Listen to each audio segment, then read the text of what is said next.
The NFL's league calendar year technically doesn't open until Wednesday, but you've seen a slew of contract extensions, and today you're going to see a bunch of free agent agreements. What do you need to know? We got you covered here today on Locked On Dolphins.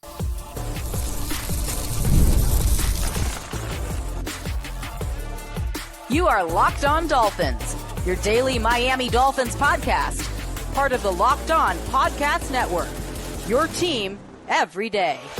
All right, Miami, welcome to another episode of Locked On Dolphins. It is your team every day here on the Locked On Network. I'm your host, Kyle Krause, a lifelong Miami Dolphins fan, host of Locked On Dolphins, co-host of Locked On NFL Scouting, author of Touchdown Miami and the NFL Draft, lead for the 33rd team. I want to give a special welcome and shout out to our everydayers because it is your team every day here on the Locked On Network. We don't just say it, we live it. Today's episode of Locked On Dolphins is brought to you by FanDuel. Right now, new customers can get $200 in bonus bets if your first $5 bet wins. We have had a very busy, if you're plugged into the NFL news cycle.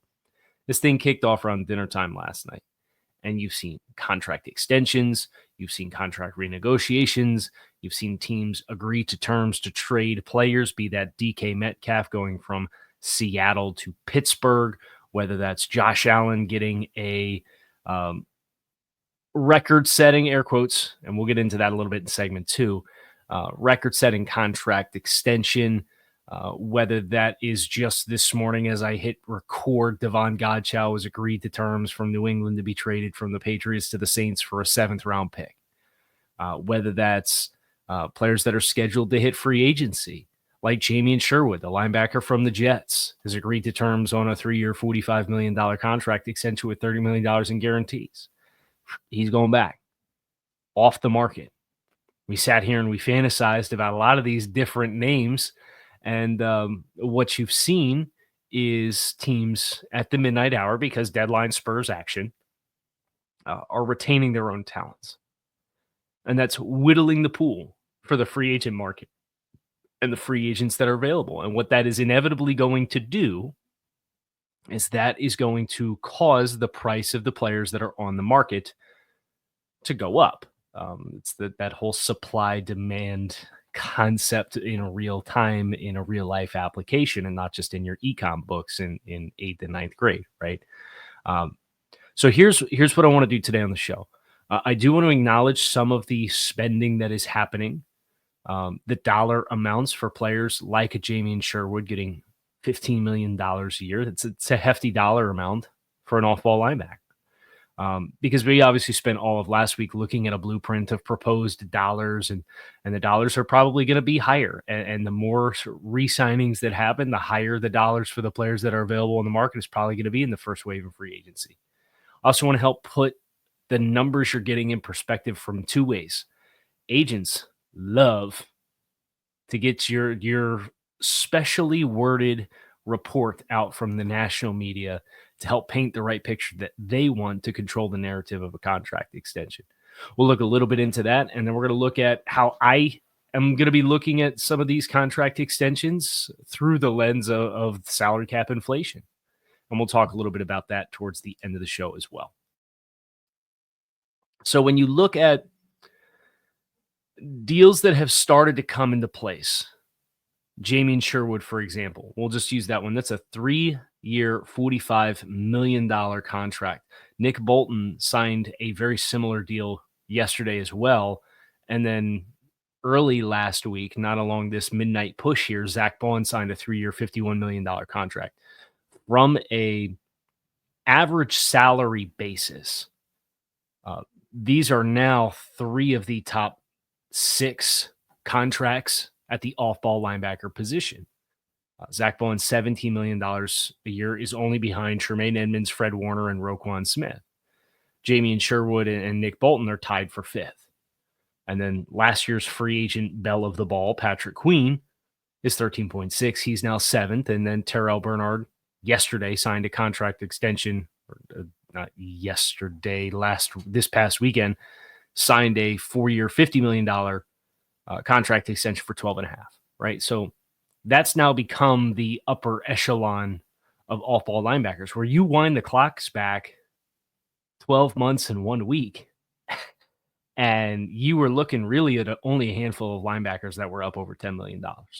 So a lot of the norms that you associate with that position are changing because of what the salary cap jumps have looked like in each of the last 2 years.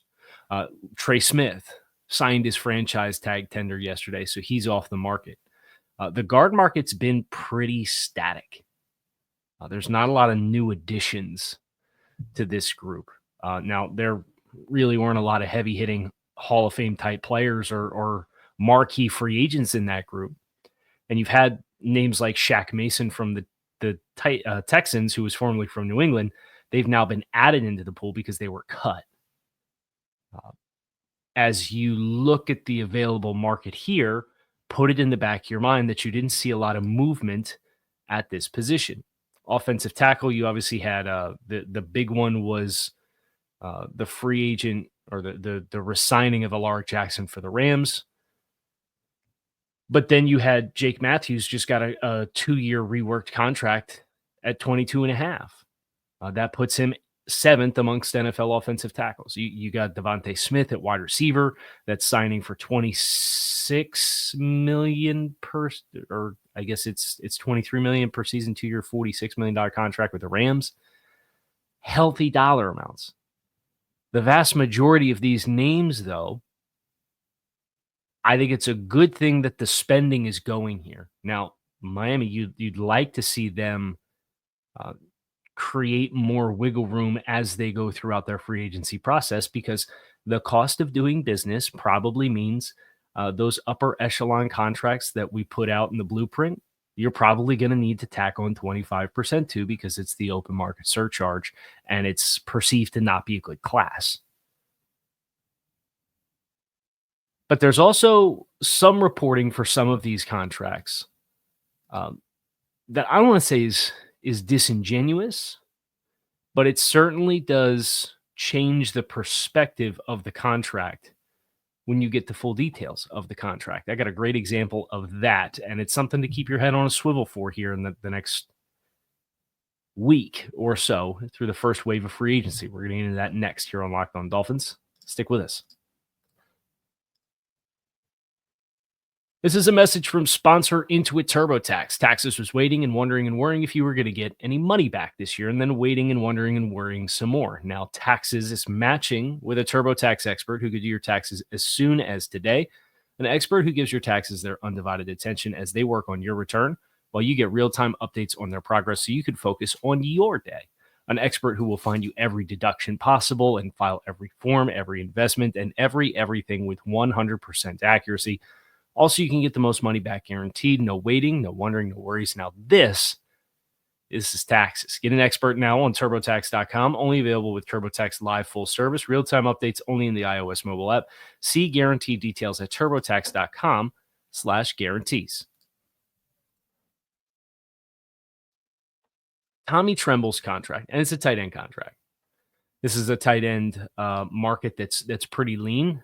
So any tight end contract is of particular interest to me, just because there's not a lot of them that were appealing, and you're trying to get a gauge for how aggressive the league's going to be with some of these guys. So you had John Bates, who came off with a 3-year extension to go back to Washington last night. I don't have the terms on that one, but we do have the Tommy Tremble contract.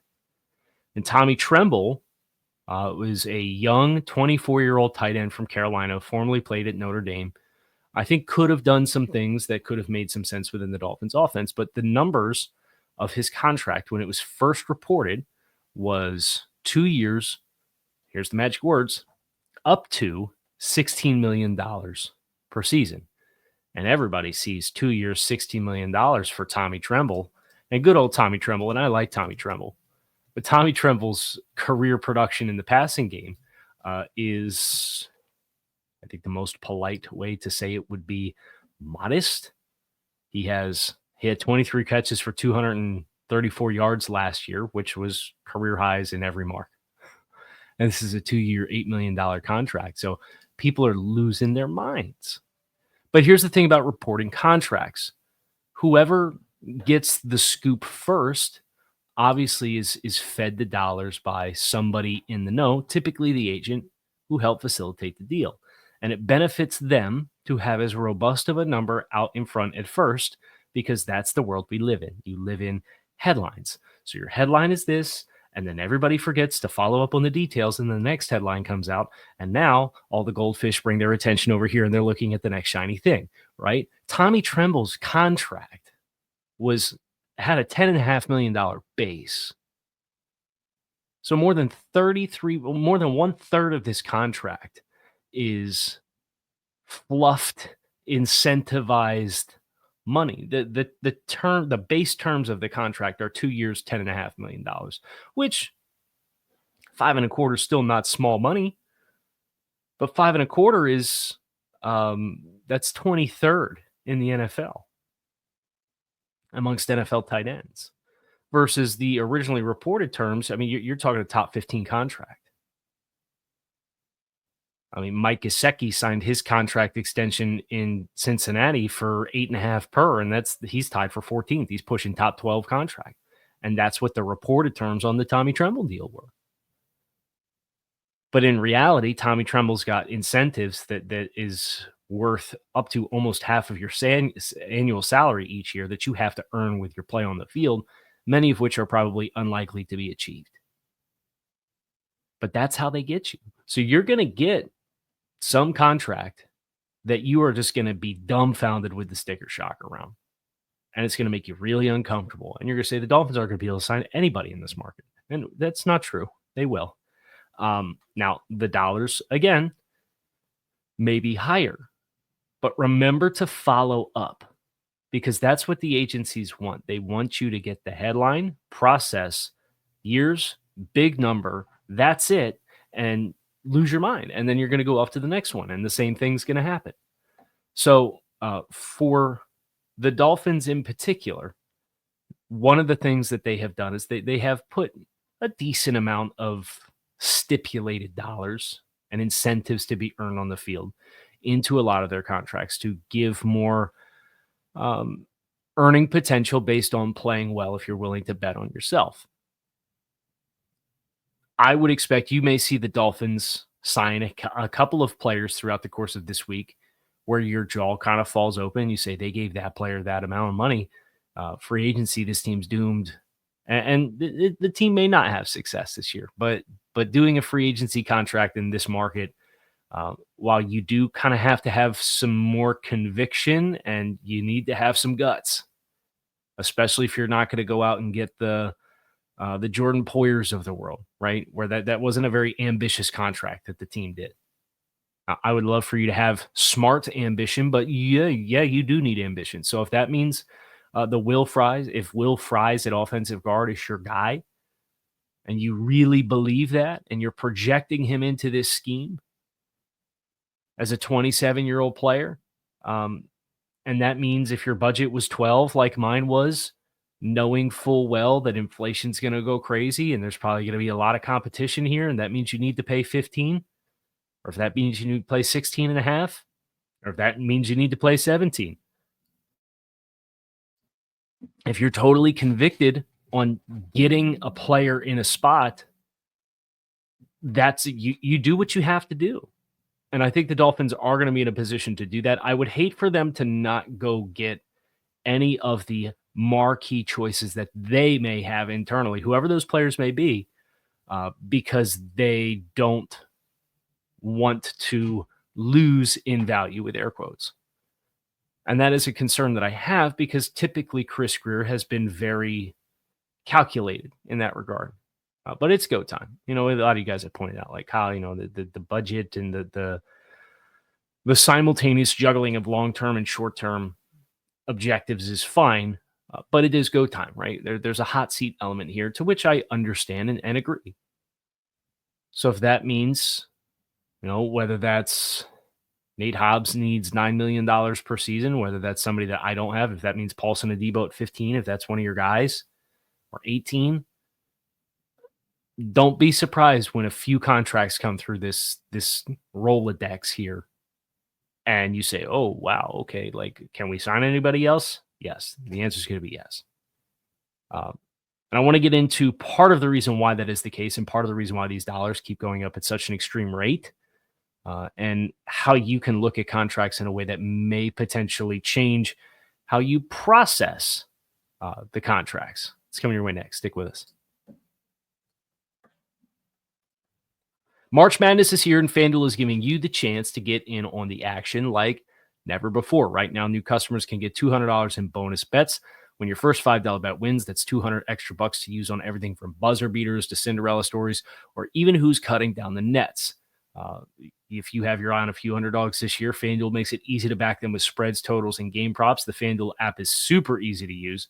When you win, you get paid instantly, so there's no waiting around. Tournament games are happening almost every day, so there's always something to bet on. Visit FanDuel.com and get in on the college hoops action all tournament long.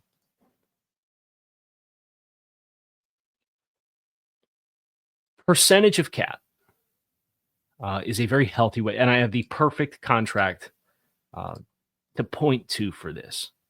It's quarterback Josh Allen, who just did what is being reported as a record-setting contract. And in some ways, it is a record-setting contract because it has $250 million in guaranteed money. That is a record-setting dollar amount for guarantees.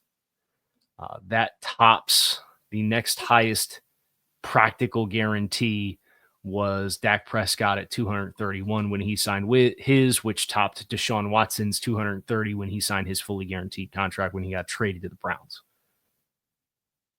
So that is a record-setting dollar amount for an NFL contract. It's $250 million guaranteed. But Josh's value of this deal, and this happened about 12 hours ago, it's a new 6-year deal. They pretty much tore up what was remaining of his old contract and did a new 6-year deal worth $330 million. The healthy amount. That's some nice cheddar. Josh can probably get himself something nice for his wedding with Haley Steinfeld here. That's an average of $55 million per season with what is record-setting guarantees. So that's how it's a win for Josh Allen. The way that it's a win for Buffalo, first of all, the $55 million average per season is still not surpassing Dak Prescott's $60 million per season, which he signed when he did his 4-year contract extension with the Cowboys on the eve of the season last year. So even from an annual average salary perspective, it's not the king. But this is where it gets really good for Buffalo. The average percentage of cap. So the $55 million is the average of the contract. That number, $55 million as a percentage of cap, is an indication of how big of a annual commitment to that year's salary cap you're making with the player's contract moving forward. It takes into account year over year for new contracts the growth of the salary cap. So, for example, Josh Allen's new 6-year, $330 million contract with a 55% or a $55 million average equals 19.7% of this year's cap. So it's about 20%, just short of 20%.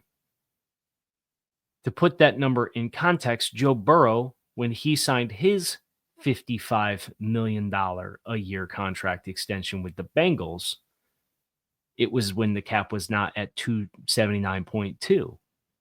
And as a result, Joe Burrow as a percentage of cap is more than 5% higher was the commitment of his contract versus what Josh Allen's is today. So if you apply this to other positions, and I'll use the Jordan Brooks contract last year because the Dolphins need another linebacker.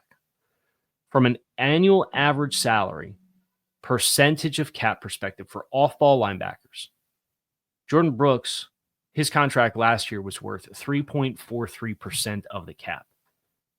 If you apply that to a salary cap that's 279.2 times point, I'm not a math guy, but I can do this, 0.034. The annual average salary of a contract this year that is equal to the contract that Jordan Brooks signed last year is over $9.5 million. And Jordan Brooks signed the actual terms of that deal were 3 years, 26.25. Remember when you thought it was going to be close to 30 and it was getting a $10 million line? No, it's not a $10 million contract at linebacker. His annual average salary is under $9 million.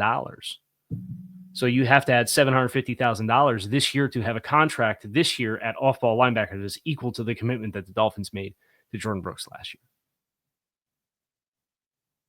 So understand, as the cap grows, the raw dollars, which is what they want you to process, those are going to go crazy. It's an inevitability. But what is the commitment relative to this year's cap? And that's where I think common sense can prevail.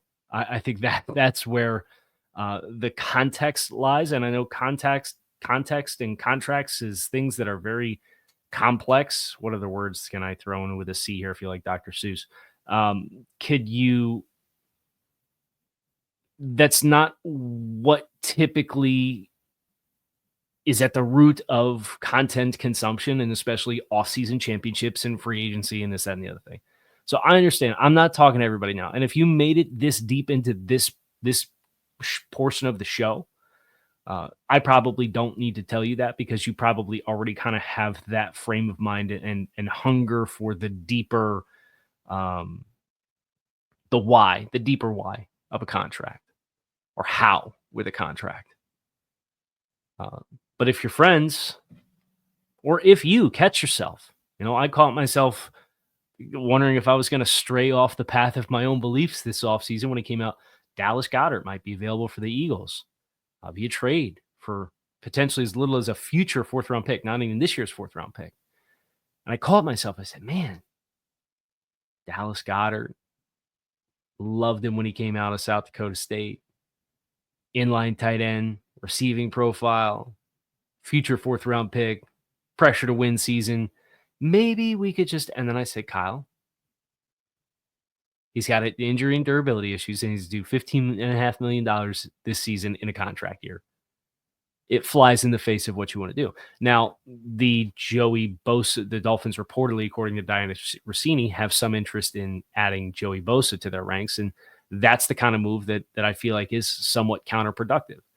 Now, if you're going to spend, this is what I would say about that, and then we'll leave it for now. And then tonight, when we get some news for the Dolphins, we'll come back and circle up and do another show. If those are the kinds of players that are short-term answers that you want to use as complementary signings to whoever your marquee players are, if you have marquee players, I think you should have a few marquee players that you're targeting and want to prioritize and put on this roster as like flag in the ground. These are going to be guys for us. I think this roster needs it at a couple of spots. If you're going to do that, and if you want to complement that with having brought back Nick Chubb having brought back Bradley Chubb and have Joey Bosa on a 1-year deal that's an incentive-laden contract, and then you obviously have Jalen Phillips and Chop Right. Like, if you want to play that game, it's not how I would handle it, but I understand is a necessary evil for if you want to be competitive through your transition. It's not what I would do, but I'm not in the chair and it's not my job. We'll react to all of this as it happens, but I am very curious who are the players that they are going to tether themselves to as the faces of this free agent class, and whether or not that happens today when the market opens. That's going to do it for us here today on this episode of Locked On Dolphins. It is your team every day. I appreciate you guys as always for checking out the show. Make it a great rest of your day. Go Fins, buckle in. Don't be too overreactive. And when we get the news for the Dolphins, we will react to it here on the show. Go Dolphins.